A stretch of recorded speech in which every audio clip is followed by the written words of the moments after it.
అవును sir, sir మామూలు కల కాదు, అంతకన్నా దారుణమైన పీడ కల సారు. మొన్న మీ పక్కనున్న అమ్మాయి ఎవరూ తెలియలేదు సారు, కానీ కానీ ఈరోజు కలలో క్లియర్ గా కనిపించింది సారు. సారు అదెవరో కాదు, నా చేతులు కట్టేసింది, మిమ్మల్ని కిడ్నాప్ చేసిందే అదే ఆ మాయ సారు.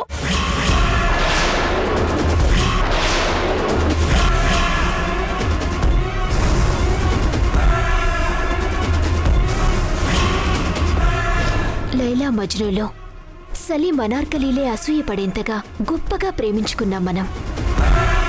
ఇప్పుడు ఒక గొడవతో కలవాల్సొచ్చింది.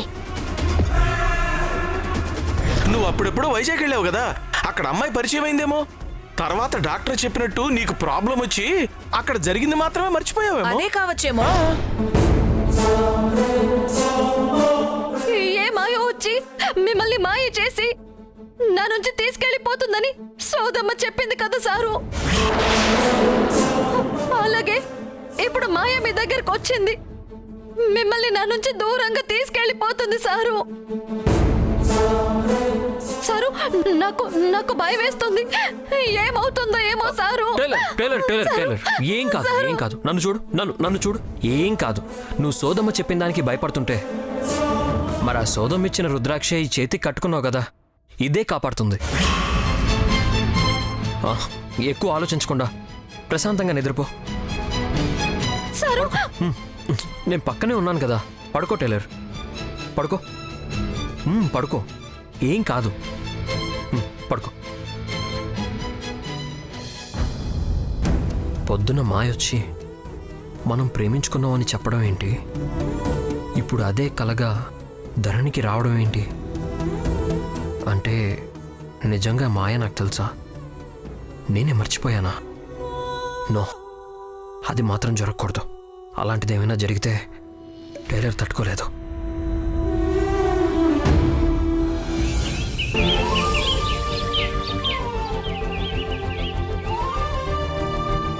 అత్తయ్య, ఏంటమ్మా? కాఫీ తీసుకోండి అత్తయ్య. అత్తయ్య, ఈరోజు మంచి రోజే కదా?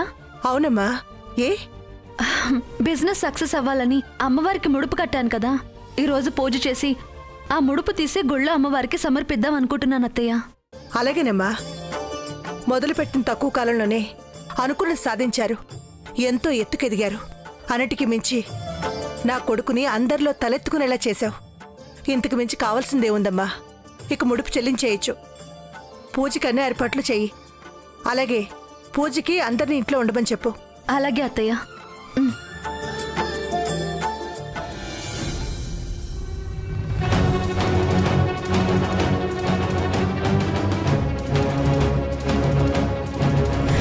లైలా మజ్నూలు సలీం అనార్కలీలే అసూయపడేంతగా గొప్పగా ప్రేమించుకున్నాం మనం. ఇప్పుడు ఒక గొడవతో కలవాల్సొచ్చింది.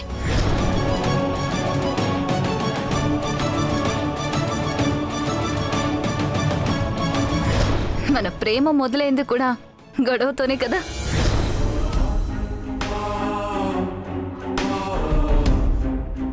అసలు ప్రాబ్లం ఏంటి డాక్టర్?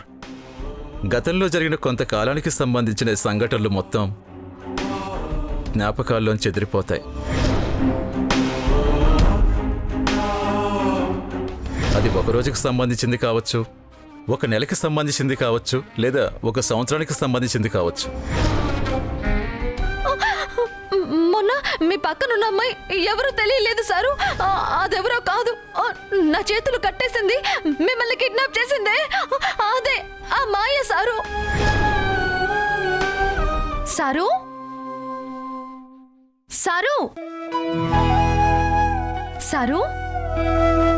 పర్వాలేదు, ధరణిలో రాత్రున్న భయం లేదు, బానే ఉంది. సారు, ఏంటి ఆలోచిస్తున్నారు? ఇంకా నిద్రమత్తు పోలేదా? అవును, నాకే ఏదో పిచ్చి పిచ్చి కలలొచ్చి మీకు నిద్ర లేకుండా చేశాను. సరే, ఇంట్లో పూజ ఉంది, తొందరగా స్నానం చేయండి. ఏం పూజ టైలర్? బిజినెస్ సక్సెస్ అవ్వాలని అమ్మవారికి ముడుపు కట్టాం కదా, అది సక్సెస్ అయింది. అందుకే ఈ రోజు పూజ చేసి ముడుపు చెల్లిస్తున్నాను. సరే టైలర్. సరే అనటం కాదు, పూజ అయ్యేంత వరకు పద్ధతిగా ఉండాలి. అల్లరి చేయకూడదు. పూజకి ఆటంకం కలిగించే ఏ పనులు అస్సలు చేయకూడదు. సరే. సరే, మీరు వెళ్ళి స్నానం చేసుకుని రండి. నేను కింద పూజకి ఏర్పాట్లన్నీ చూస్తాను.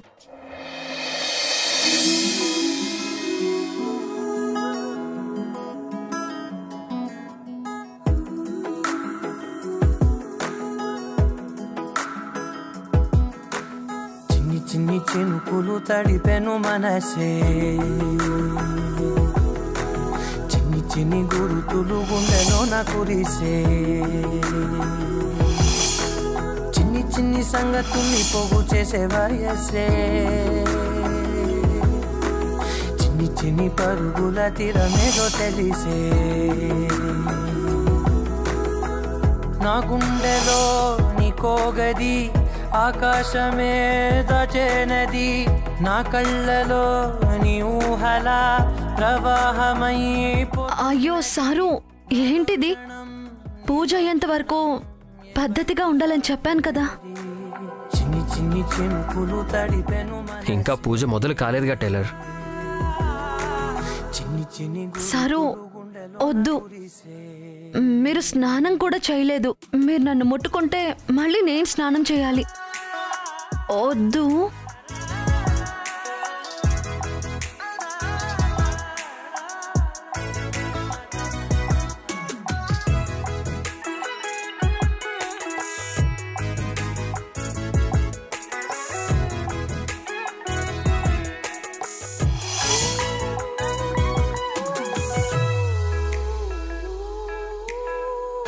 వెతుకుతున్నానే నిన్న కలనే,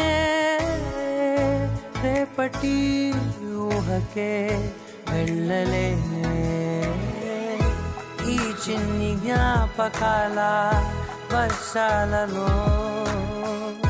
నా గమ్యమేమిటంటే ఏ వైపు చూపాలిలే.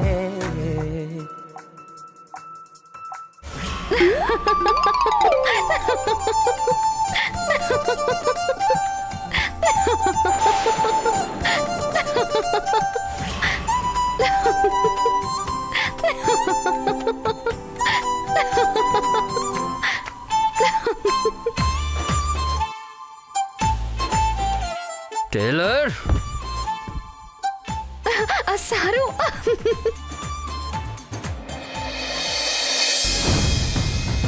అవును, మనం ఒక్కరమే పద్ధతిగా ఉంటే సరిపోదు కదా.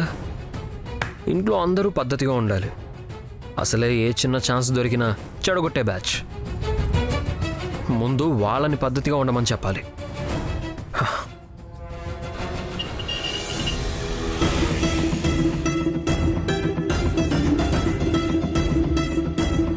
వాళ్ళనేదో చేస్తుంది కదా అని దీని మీద ఆశలు పెట్టుకుంటే ఇదేమో ఆదిత్యగాడి ప్రేమలో మునిగి తేలుతోంది. అసలు ఇది ఆదిత్యని ఎప్పుడు ప్రేమించింది? పెళ్ళైపోయిన తర్వాత కూడా ఇంకా వాడి గురించి ఆలోచిస్తోంది. ఏమన్నా కదిలిద్దామా అంటే మళ్ళీ ఏ వస్తువులు పగలగొడుతుందోనని ఒక భయం. ఈ తిక్క మొహం దాంతో ఏం చెయ్యాలో ఏం చెయ్యొద్దో ఏం అర్థం కావడం లేదు. చెప్పు శోభన్ రాజు. శశికళ, అక్కడ మాయుందా? ఉంది. ఏ? ఒకసారి ఫోన్ ఇవ్వు, చెప్తాను. అసలే తిక్కలో ఉంది. ఇప్పుడు దాన్ని ఎందుకు కెలుకుతావు శోభన్ రాజు? విషయం ఏంటో నాతో చెప్పు. లేదు శశికళ, మ్యాటర్ డైరెక్ట్గా మాయకే చెప్పాలి. సరే, ఇస్తానుండండి. ఏమవుతుందో ఏమో.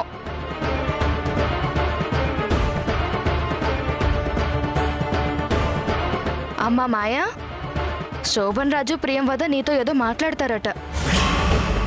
ఏంటి? ఏమో, నీతోనే మాట్లాడతారట. ఒకసారి మాట్లాడమ్మా. అమ్మాయి వింటోంది. చెప్పు శోభన్ రాజు.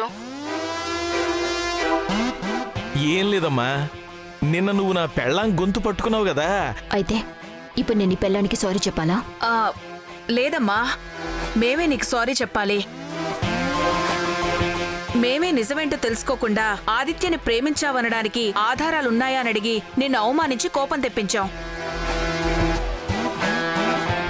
కానీ నీ ప్రేమ నిజమని నీకు అన్యాయం జరిగిందని తర్వాత తెలిసిందమ్మా. అంతలా ఎప్పుడు కళ్ళు తెరుచుకున్నాయో? ఆదిత్య కళ్ళు తిరిగి పడిపోయినప్పుడు.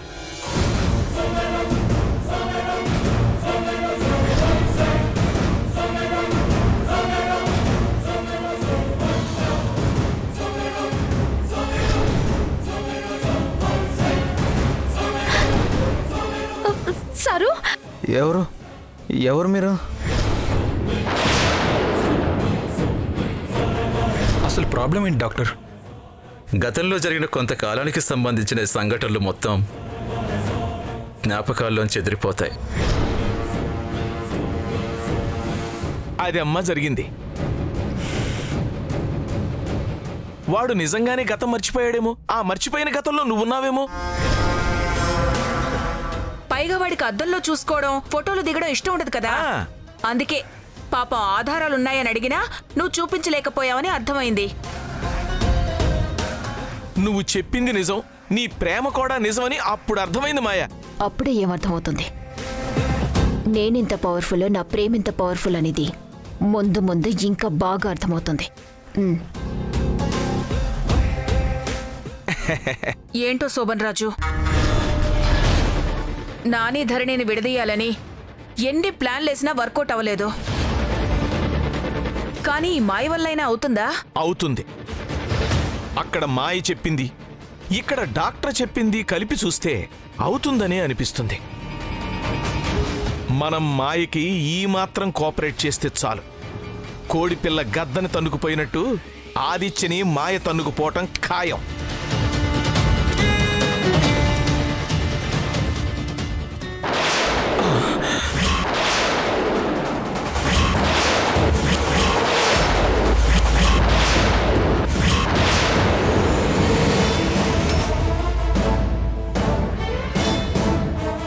కొంపదీసి అంతా వినేశాడా?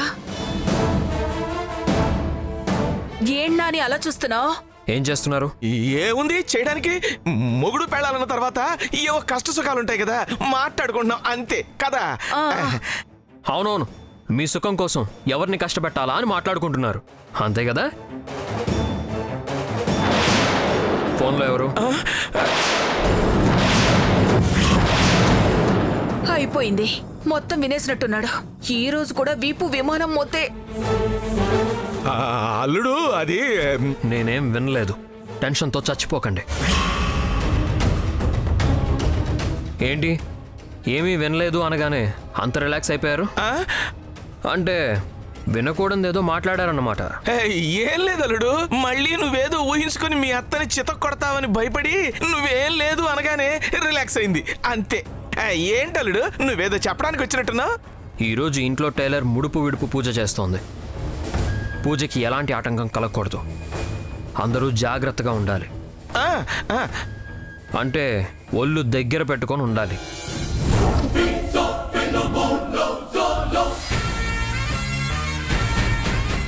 తేడా వస్తే ఏం జరుగుతుందో తెలుసు కదా.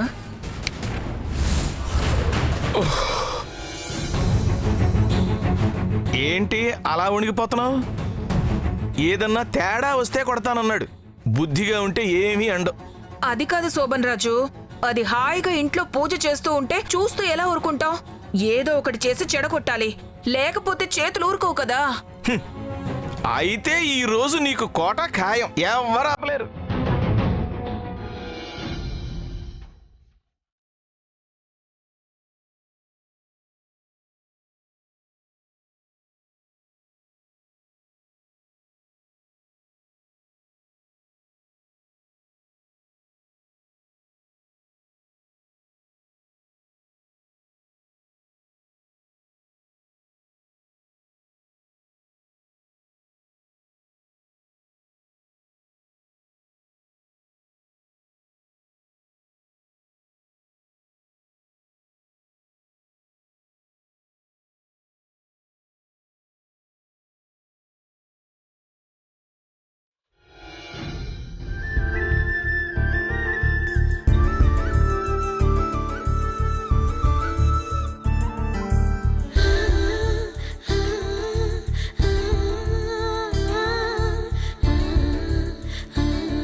ఇంతకు మించి ఇంకేమీ చేయడానికి పర్మిషన్స్ లేవు కదా బంగారం.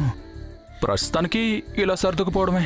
ఏమా నీకు వేరే ఏం పనిలేదా? పొద్దు పొద్దునే మొదలు పెట్టావు. అన్నయ్య లోపలికి రావచ్చా? పర్లేదా అని నన్ను పర్మిషన్ అడుగుతున్నావా? నువ్వు ఈ రూమ్లోకి 24/7 ఎప్పుడైనా రావచ్చు. నువ్వు అనుకునే సీన్స్ ఏవి ఈ రూమ్లో ఉండవులే. అదేంటన్నయ్య అలా అంటావు? అదంతేలేరా, ఒక్కో గదికి ఒక్కో కథ. విషయం చెప్పు. అదే అన్నయ్య, అప్పుడు బిజినెస్ సక్సెస్ అవ్వాలని టైలర్ ముడుపు కట్టింది కదా. ఇప్పుడు బిజినెస్ సక్సెస్ అయిపోయింది కాబట్టి ముడుపు తీసేసి పూజ చేస్తోంది. పూజకి అందరూ రావాలి.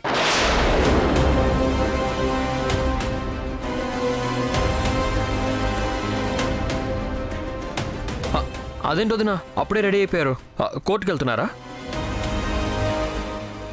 ఓ పూజ ఉందని మీకు తెలియదు కదా, అందుకే మీరు రెడీ అయిపోయినట్టున్నారు. మీ చెల్లెలు చేసే పూజకి మీరు మాత్రం తప్పకుండా ఉండాలి. ఉంటుందిలే నాని, మన ఇంట్లో పూజకి మనల్ని ఉండమని ప్రత్యేకంగా చెప్పాలా? సరే అన్నయ్య, నేను ఇంక రెడీ అవ్వాలి, వస్తాను. బాయ్ వదినా. జేమా ఏంటి ఎక్కువ చేస్తున్నావు? ఎక్కువే ఉంది బంగారం. ఇంట్లో పూజ జరుగుతుంటే ఉండాల్సిందే కదా, అందుకే ఉంటావని చెప్పాను. అది కాదు, అంతకు ముందేమన్నావు? అదా అంటే అది నిజమే కదా బంగారం. పెళ్ళై ఇన్నాళ్ళయింది, ఒక్కరోజైనా ఆ తలుపు గడియ పెట్టావా? ఆ మాత్రానికి పర్మిషన్ ఎందుకు?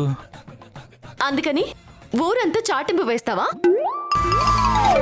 వెళ్ళి పోస్టులు కూడా వేయమ్మా. నాకు మా ఆవిడికి మధ్య ఏమీ జరగడం లేదు, ఎవరైనా పర్మిషన్ లేకుండా లోపలికి రావచ్చు అని. చిచ్చి, బాగోదు బంగారం.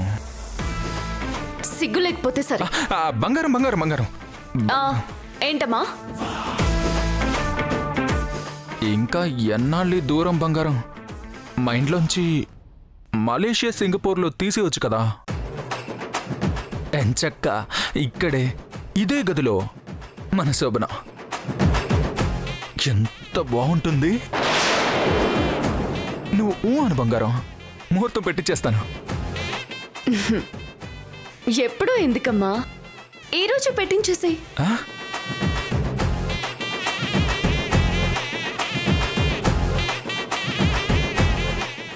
కాకపోతే రూమ్లో ఉండేది నువ్వొక్కడివే. బంగారం బంగారం. సరే కానీ బంగారం, చూద్దాం ఇలా ఎంతకాలం దూరం పెడతావో. ఏ దేవతన్నా కరుణించకపోతుందా? ఈ దూరాన్ని దగ్గర చేయలేకపోతుందా? టైలర్, ఏంటి సారు మీరు ఇంకా రెడీ అవ్వలేదా? అయ్యో అది కాదు. సారు అక్కడే ఉండండి, మళ్ళీ మీరు ఎలాంటి చిలిపి పనులు చేయొద్దు. అసలే నాకు పూజకి టైం అవుతుంది, నేను మళ్ళీ స్నానం చెయ్యలేను సారు. అబ్బా అదేం లేదు టైలర్, పూజ అనుకున్న టైంకి అనుకున్నట్టు ఏ ఆటంకం లేకుండా జరుగుతుంది. ఎందుకంటే ఎవరు ఏ ఆటంకం కలిగించకూడదని అందరికీ గట్టిగా చెప్పాను కదా. గట్టిగా చెప్పారా? ఎవరికి చెప్పారు? ఇంకెవరికి?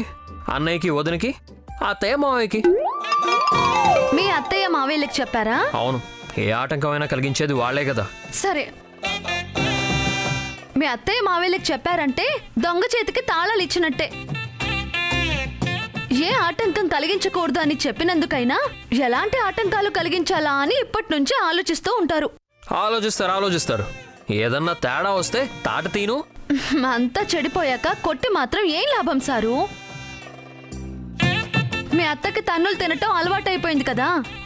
పోనీ ఇప్పుడు వెళ్ళి పూజ చేయట్లేదని చెప్పనా? చేసింది చాలు, ఇంకేమీ చెయ్యొద్దు. ముందు మీరు వెళ్ళి రెడీ అవ్వండి, నాకు చాలా పనులున్నాయి, అర్థమైందా?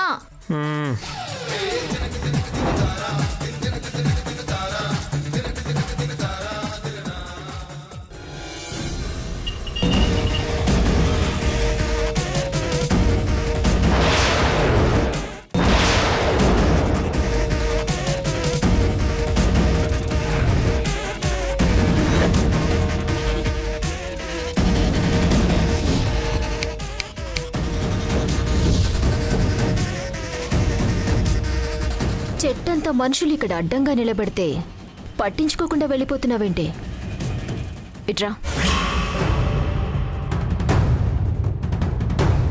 ఎవరు మీరు? నా కొడుకు మీద కేసు పెట్టించి జైలుకు పంపించావు. నేనెవరో తెలీదా నీకు? ధరణి అక్క చెప్పిన వికాస్ వాళ్ళ అమ్మ, అక్క మాయ వీళ్ళేనన్నమాట. ఏంటి ఆలోచిస్తున్నావు? కేసు పెట్టేశాము, వాడు జైల్లో ఉన్నాడు, హ్యాపీగా రోడ్ల మీద తిరిగేయచ్చు అనుకుంటున్నావా?